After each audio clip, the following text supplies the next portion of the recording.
Wasif DYFI സംസ്ഥാന president Wasif ഒരിക്കൽ കൂടി നമ്മോടൊപ്പം ചേരുന്നുണ്ട്. വസീഫെ, ഡിവൈഎഫ്ഐ സംബന്ധിച്ചൊക്കെ നമ്മുടെ ലോകമെങ്ങുമുള്ള പോരാളികളെ സംബന്ധിച്ച് വലിയ നഷ്ടമാണ് പുഷ്പാട്ടൻ്റെ വിയോഗം എന്നുള്ളത്. എങ്ങനെയാണ് ഡിവൈഎഫ്ഐ ഈ നഷ്ടത്തെ നോക്കിക്കാണുന്നത്? പോരാളികളുടെ പോരാളി എന്നാണ് നമ്മൾ പുഷ്പനെ അഭിസംബോധന ചെയ്യാറ്. പുരോഗമന സ്വഭാവമുള്ളവർക്കെല്ലാം ഊർജവും കരുത്തുമായിരുന്നു സഖാവ് പുഷ്പൻ.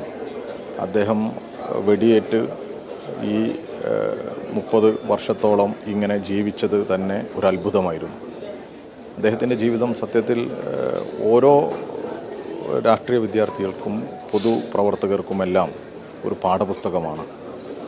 കരുത്തായി, ഊർജമായി, എല്ലാവരോടും ചിരിച്ച് നല്ല സൗഹൃദത്തിൽ ഇടപെടാൻ, ഇങ്ങനെ കിടക്കുകയാണെങ്കിലും കേരളത്തിൽ അങ്ങോളം ഇങ്ങോളം രാജ്യത്ത് എല്ലാം നടക്കുന്ന സംഭവവികാസങ്ങളെക്കുറിച്ച് നല്ല ധാരണയോടുകൂടി ഇടപെടുന്ന സഖാവായിരുന്നു സഖാവ് പുഷ്പൻ. ഓരോ വിഷയമുണ്ടാകുമ്പോഴും ഫോണിൽ നമ്മളെയൊക്കെ ബന്ധപ്പെട്ട് അതുമായി ബന്ധപ്പെട്ട കാര്യങ്ങളൊക്കെ സംസാരിക്കുന്ന എല്ലാ കാര്യങ്ങളും അതാണ്. അതിലേറ്റവും എനിക്ക് വലിയ ഇപ്പോഴും മനസ്സിൽ മറക്കാൻ പറ്റാത്ത കാര്യം ഈ ഫുട്ബോളിനെ കുറിച്ച് ഉള്ള പുഷ്പേട്ടൻ്റെ ഒരു ധാരണയാണ്.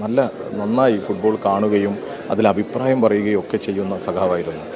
അപ്പോൾ കഴിഞ്ഞ വേൾഡ് കപ്പിൽ ബ്രസീൽ പരാജയപ്പെട്ടപ്പോൾ ഞാൻ ബ്രസീലിനെ പിന്തുണക്കുന്ന, അല്ലെങ്കിൽ അതിനു വേണ്ടി അതൊക്കെ ഒരു അല്പം ഒക്കെ അങ്ങനെ ഉള്ളൊരാളാണ് എന്ന് മനസ്സിലാക്കിയ പുഷ്പേട്ടൻ എന്നെ വിളിക്കുന്ന സാഹചര്യം ഉണ്ടായി. എനിക്കത് വലിയൊരു വലിയ ഒരു ഓർമ്മയായി, വലിയൊരു സംഗതിയായിട്ടാണ് എനിക്കിപ്പോൾ എൻ്റെ മനസ്സിലുള്ളത്. കാരണം അത് ഓർത്ത് വെച്ച് എന്നെ വിളിച്ച് എങ്ങനെയുണ്ട്, അതായത് അങ്ങനെ അത്രയും കാര്യങ്ങളെല്ലാം വളരെ സസൂക്ഷ്മം നിരീക്ഷിക്കുന്ന പുഷ്പേട്ടൻ പൊതുരാഷ്ട്രീയത്തെക്കുറിച്ച്, ദേശീയ രാഷ്ട്രീയത്തെക്കുറിച്ച്, ലോക രാഷ്ട്രീയ കാഴ്ചപ്പാടുകൾ എല്ലാം വളരെ കൃത്യമായി മനസ്സിലാക്കി